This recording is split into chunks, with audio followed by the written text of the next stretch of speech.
Ya, salam Bapak Ibu yang terkasih nama Tuhan. Pada pagi hari ini kita akan memulai ibadah kita.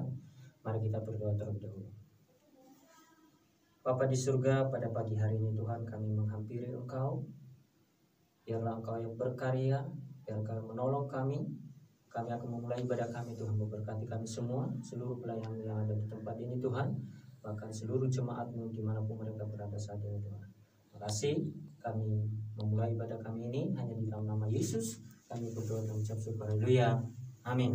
Ya, sekali lagi shalom. Bapak Ibu yang terkasih sama Tuhan, kita akan memulai ibadah kita. Kita akan menyanyikan satu pujian, besarkan nama Tuhan. Kita akan menyanyikan pujian ini dengan segenap hati kita. Haleluya.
Besarkan nama Tuhan. Itulah satu pengagungan kita di hadapan Tuhan. Oleh sebab itu anak-anak Tuhan, mari kita mempersiapkan hati kita untuk menerima kebenaran firman Tuhan. Mari kita siapkan hati kita. Kami bersyukur Tuhan. Kami mengimani Tuhan. Engkau ada bersama dengan kami Tuhan. Biarlah kebenaran firman Tuhan selalu menguatkan kami Tuhan. Katakan pujian, Engkaulah perisaiku.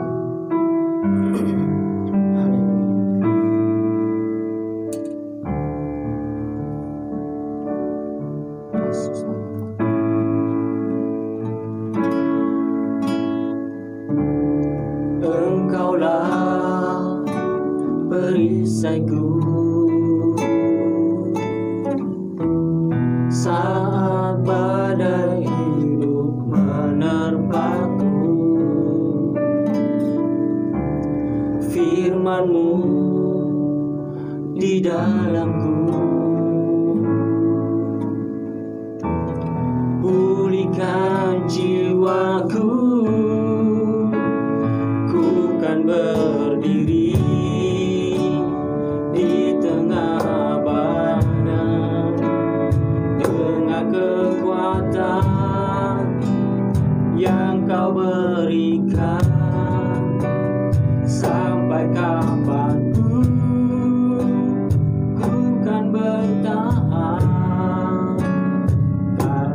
Yesus selalu menopang hidupku. Katakan pujian sekali lagi, Engkaulah perisai kami Tuhan. Engkaulah perisaiku, sahabat dan hidup menerpaku. Firman-Mu di dalamku, pulihkan jiwaku. Ku kan berdiri di tengah badai dengan kekuatan yang Kau berikan. Sampai kapanku ku kan bertahan, karena Yesus selalu menopang. Kan berdiri, bukan berdiri di tengah badai dengan kekuatan yang Kau berikan. Sampai kapanku ku kan bertahan, karena Yesus selalu menopang. Kan berdiri Tuhan, di tengah badai dengan kekuatan yang Kau berikan. Sampai kapanku ku kan bertahan, karena Yesus selalu menopang. Karena Yesus selalu menopang. Karena Yesus selalu menopang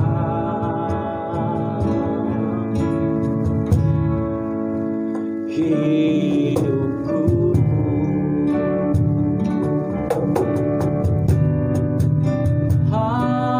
Haleluya, kami sembah Kau Tuhan.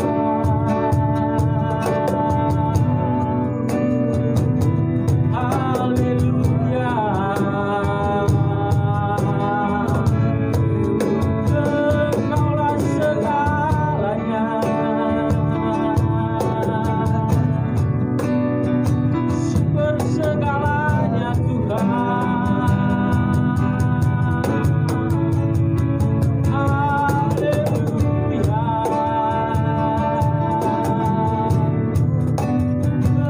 Engkaulah segalanya bagi kami. Engkaulah perisai hidup kami Tuhan.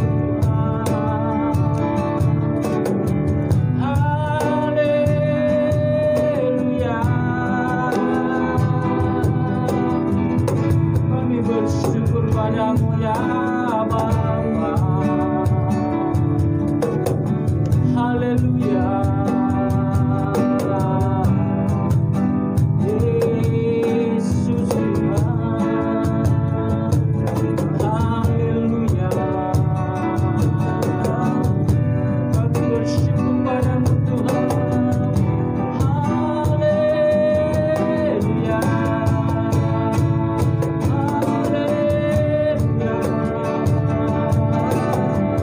kami bersyukur padamu Bapa. Engkau sangat baik. Haleluya, bersyukur padamu Tuhan. Engkaulah segalanya. Haleluya, bukan berdiri di tengah badai dengan kekuatan Kau berikan. Sampai kapanpun ku kan bertahan, karena Yesus selalu menopang. Bukan berdiri, bukan berdiri di tengah badai dengan kekuatan yang Kau berikan. Sampai kapanpun ku kan bertahan, karena Yesus selalu menopang. Karena Yesus selalu menopang. Karena Yesus selalu menopang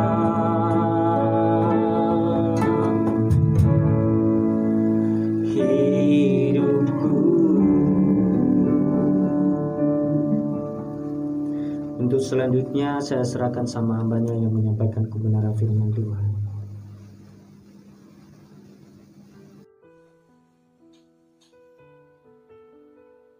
Selamat pagi, Shalom, jemaat yang dikasihi Tuhan.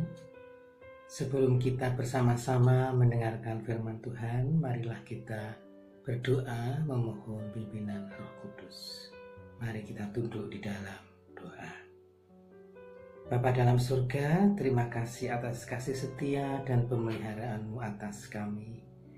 Kalau pada saat ini kami rindu mendengarkan firman-Mu, siapkan hati kami ya Tuhan. Roh Kudus menolong kami untuk dapat memahami dan melakukan kebenaran firman-Mu. Bagi hamba-Mu yang lemah ini, sebagai penyampai lidah kebenaran-Mu, sembunyikan di balik salib Tuhan, sehingga hanya kebenaran Tuhan yang Ia sampaikan. Dalam nama Yesus kami berdoa. Amin. Firman Tuhan pada pagi ini kita akan baca bersama dari Amsal pasal yang keempat, ayat yang ke-7 sampai dengan yang ke-13, yang demikian firman-Nya. Permulaan hikmat ialah perolehlah hikmat, dan dengan segala yang kau peroleh, perolehlah pengertian. Junjunglah dia, maka engkau akan ditinggikannya. Engkau akan dijadikan terhormat apabila engkau memeluknya. Ia akan mengenakan karangan bunga yang indah di kepalamu. Mahkota yang indah akan dikaruniakannya kepadamu. Hei anakku, dengarkanlah dan terimalah perkataanku, supaya tahun hidupmu menjadi banyak. Aku mengajarkan jalan hikmat kepadamu. Aku memimpin engkau di jalan yang lurus. Bila engkau berjalan, langkahmu tidak akan terhambat. Bila engkau berlari, engkau tidak akan tersandung. Berpeganglah pada didikan, janganlah melepaskannya. Peliharalah dia, karena dialah hidupmu. Demikianlah firman Tuhan. Bapak Ibu saudara-saudara jemaat yang dikasihi Tuhan, suasana pandemi masih melingkupi kita. Sudah hampir 1 tahun kita dalam suasana seperti ini. Dan tentu hal ini berpengaruh banyak terhadap sendi-sendi kehidupan. Faktor ekonomi, sosial, politik menjadi kurang stabil. Dan hal ini banyak dan bisa memicu berbagai persoalan di negeri ini. Beberapa waktu yang lalu kita tahu bahwa ada banyak demo di beberapa kota terkait undang-undang ketenagakerjaan. Dan ini satu kondisi sosial ekonomi yang tentunya harus kita hadapi dengan penuh dengan hikmat dan bijaksana. Bapak Ibu saudara-saudara yang dikasihi Tuhan, setiap persoalan hidup, setiap permasalahan yang muncul tentulah diperlukan strategi dan cara untuk mengatasinya. Dan tentunya tepat tidaknya cara kita dalam mengatasi persoalan akan sangat menentukan hasil akhir yang akan kita peroleh. Paling gampang persoalan-persoalan yang kita hadapi, entah itu dalam persoalan yang terkait dengan hubungan keluarga ataupun persoalan yang terkait dengan kehidupan ekonomi. Cara kita mengatasi, hikmat yang kita pakai dalam mengatasi persoalan ekonomi, itu pun juga akan sangat menentukan kita bisa keluar tidak dari persoalan ekonomi. Salah langkah bisa jadi akan membuat keadaan akan menjadi semakin terpuruk. Pertanyaannya adalah, bagaimana agar kita itu bisa mengatasi persoalan hidup dengan tepat? Jawabnya tentunya adalah milikilah hikmat. Kalau tadi di firman Tuhan mengatakan, permulaan hikmat ialah perolehlah hikmat, dan dengan segala yang kau peroleh itu berolehlah pengertian. Hikmat itu semacam pengetahuan, semacam kebijaksanaan, pemahaman untuk mengatasi berbagai persoalan kehidupan. Firman Tuhan pada pagi ini mengingatkan kita agar persoalan hidup ini harus dihadapi, diselesaikan dengan cara yang tepat. Persoalan hidup harus dihadapi dan diselesaikan dengan hikmat Tuhan. Jangan menyelesaikan hidup tanpa hikmat, nanti ngawur. Kalau ngawur, kondisi itu akan semakin berantakan, bukan akan semakin membaik. Dan itu akan membuat kita akan semakin terpuruk. Contoh sederhana mengatasi kesulitan ekonomi. Kalau kita ngambil kebijakan yang ngawur, kemudian kita jatuh ke lintah darat, maka akibatnya kondisi kita bukan akan semakin membaik, tapi justru semakin akan terpuruk. Dalam kesehatan juga sama. Kita sakit, salah ngasih obat, salah ke tempat kita mencari pengobatan, akibatnya kondisi fisik kita akan justru semakin memburuk dan bukannya semakin membaik. Cara kita mengatasi persoalan, hikmat yang kita pakai akan menentukan bisa tidaknya kita mengatasi persoalan. Pertanyaan berikutnya adalah, bagaimana cara memperoleh hikmat Tuhan? Yang pertama, Bapak Ibu Saudara-saudara yang dikasihi Tuhan, sebagai orang-orang percaya, hikmat Tuhan itu pasti ada di hadirat Tuhan. Dan hadirat Tuhan itu bisa kita dapatkan ketika apa? Ketika kita itu menyendiri bersama Tuhan, dalam kesendirian dengan Tuhan. Bisa juga di dalam kebersamaan kita dengan teman-teman seiman. Itu tentu kita peroleh melalui apa? Melalui penyembahan, melalui doa. Oleh karena itu, Bapak Ibu Saudara yang dikasihi Tuhan, dalam kondisi di mana kita banyak masalah, di mana kita dalam kondisi yang tidak pasti, jangan tinggalkan kehidupan doa. Jangan tinggalkan kehidupan persekutuan dengan Allah. Jangan tinggalkan kehidupan membaca firman Tuhan. Mengapa? Sebab hanya dengan cara itu, dengan cara kita sering hadir di hadirat Tuhan, kita beroleh hikmat Tuhan. Melalui firman Tuhan yang ada di Alkitab, kita jadi mengerti apa yang sebaiknya kita lakukan.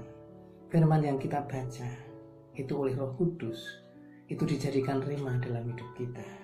Dan yang nantinya akan menuntun kita dalam mengatasi permasalahan-permasalahan yang kita hadapi. Saya akan sangat susah untuk bercerita masalah ini. Pesan saya adalah lakukan. Coba masuk di dalam penyembahan. Coba masuk dalam kesendirian bersama Tuhan.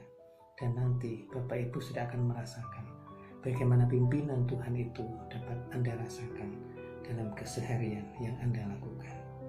Hal yang kedua, hikmat Tuhan itu juga ada di sekitar kita. Mazmur 19 ayat 2 mengatakan, langit menceritakan kemuliaan Allah, dan cakrawala menyebut perbuatan tangannya. Jadi kehendak Tuhan itu juga ada, bisa kita temukan. Melalui apa? Melalui alam, melalui kehidupan di sekitar kita. Contoh, hukum gravitasi. Gravitasi ini juga merupakan hukum Allah yang Allah tetapkan melalui alam. Tuhan Yesus pernah juga dicobai oleh iblis terkait hukum gravitasi itu. Kita bisa temukan itu di Matius pasal yang keempat. Ketika Tuhan Yesus dicobai oleh iblis, waktu itu Tuhan Yesus dibawa ke atas atap bait suci dan disuruh lompat dari sana. Dan Tuhan Yesus menjawab, janganlah engkau mencobai Tuhan Allah. Bapak Ibu Saudara yang dikasihi Tuhan, seringkali kita tidak menyadari bahwa kehendak Allah itu juga dinyatakan di sekitar kita. Kita seringkali tidak peka dengan apa yang ada di sekitar kita. Misalnya tentang hukum air. air itu selalu mengalir ke tempat yang lebih rendah. Ini juga bicara banyak. Berkat Tuhan itu akan mengalir ke hati yang bisa rendah hati. Cuma kadang kita tidak paham hal ini, Bapak Ibu, saudara-saudara. Kerendahan hati di hadapan Tuhan, karakter Anda itu akan menentukan juga sejauh mana Tuhan itu bisa memberkati Anda. Juga dalam hal ini hukum tabur tuai. Apa yang kau tabur itu juga yang akan dituai. Hukum bekerja, bahwa seorang petani yang bekerja keras itu pula lah yang paling layak menikmati hasil pertama dari panenannya. Ini bicara tentang hukum bekerja. Oleh karena itu Bapak Ibu Saudara-saudara yang dikasih Tuhan, dalam kondisi seperti ini kita jangan malas bekerja. Kita harus mengerti hukum-hukum yang Allah tetapkan, baik hukum yang tertulis yang ada di kitab suci maupun hukum-hukum yang tertulis di alam yang kita bisa dapatkan dari apa yang ada di alam sekitar kita. Bapak Ibu Saudara yang dikasih Tuhan, kita perlu pelajari hikmat-hikmat ini. Hikmat-hikmat ini banyak ada di sekitar kita. Kita perlu selalu punya waktu untuk bersama dengan Tuhan, menyendiri membaca firman-Nya. Tapi kita juga perlu peka dengan apa yang ada di sekitar kita, dengan apa yang Allah katakan melalui alam, melalui apa yang Allah katakan melalui teman-teman di sekitar kita, apa yang Allah katakan melalui keadaan di sekitar kita. Biarlah kita belajar menjadi seseorang yang peka, yang bisa niteni apa yang Allah kerjakan bagi kita. Jadilah anak Tuhan yang mau belajar, jadilah anak Tuhan yang mau rajin, jadilah anak Tuhan yang peka dengan kehidupan, jadilah anak Tuhan yang berhikmat. Karena dengan hikmat itulah kita bisa keluar sebagai pemenang di dalam kehidupan. Bila firman ini boleh menjadi kekuatan di dalam hidup kita. Tuhan memberkati. Marilah kita berdoa. Terima kasih ya Tuhan untuk firman yang telah Tuhan berikan kepada kami. Bila firman ini boleh menjadi kekuatan, menjadi pamberek di dalam kehidupan kami. Kami mohon ya Tuhan, beri kami kekuatan dalam menghadapi situasi selama ini. Situasi yang ada di sekitar kami, situasi yang menimpa keluarga kami, situasi yang menimpa gereja kami, bangsa kami, situasi yang menimpa diri kami dan keluarga kami. Berkati Tuhan setiap jemaat-Mu dalam menghadapi hidup ini. Berkati gereja-Mu dalam setiap pelayanan yang dilakukannya. Berkati kami, bangsa kami ya Tuhan. Tolong kami Tuhan, agar kami boleh selalu bersandar kepada-Mu, selalu setia kepada-Mu, selalu mengharap kekuatan, dan selalu melangkah berdasarkan hikmat yang daripada-Mu. Biarlah kiranya damai dan sejahtera itu boleh selalu melingkupi kami, melingkupi kehidupan kami, gereja kami, masyarakat kami, bangsa kami. Terima kasih Tuhan untuk setiap kasih setia-Mu di dalam hidup kami. Dan biarlah saat ini kami boleh undur dari hadirat-Mu dengan berkat-berkat yang daripada-Mu. Jemaat yang dikasih Tuhan, arahkan hatimu kepada Allah untuk menerima berkat-berkat-Nya. Tuhan memberkati engkau dan melindungi engkau. Tuhan menyinari engkau dengan wajah-Nya dan memberi engkau kasih karunia. Tuhan menghadapkan wajah-Nya kepadamu dan memberi engkau damai dan sejahtera. Dalam nama Bapa, Putra, dan Roh Kudus. Amin. Ya, terima kasih Bapak Ibu yang terkasih sama Tuhan. Kita sudah mendengarkan kebenaran firman Tuhan dari hamba-Nya. Biarlah kebenaran firman Tuhan itu selalu menguatkan kita. Sebab itu mari kita siapkan hati kita untuk memberikan persembahan kita. Mari kita akan berdoa. Bapa di surga, terima kasih Tuhan atas penyertaan-Mu dalam kehidupan kami. Dan saat ini Tuhan, kami akan memberikan persembahan kami. Biarlah Engkau yang berkarya Tuhan, biarlah Engkau yang memberkati kami semua Tuhan. Berkati pekerjaan kami, berkati usaha kami. Biarlah persembahan ini Tuhan bisa berguna untuk kemuliaan nama Tuhan. Berkati anak-anak-Mu semua, hanya di dalam nama Yesus kami berdoa dan mengucap syukur. Haleluya. Amin.